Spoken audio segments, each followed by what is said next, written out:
किया खुर्दा में अचार दिन खातिर बाकी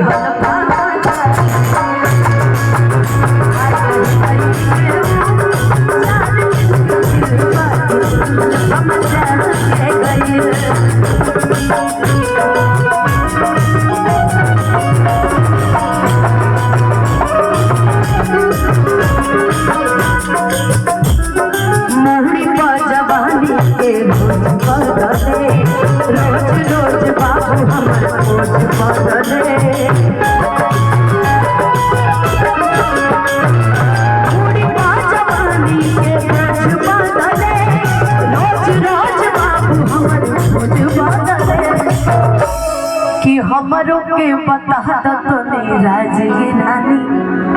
अतहर दुल्हा बनी कवन रंग बाजगी रानी कि भाई लखनऊ नैनीताल झगड़ा कैले बा कमाल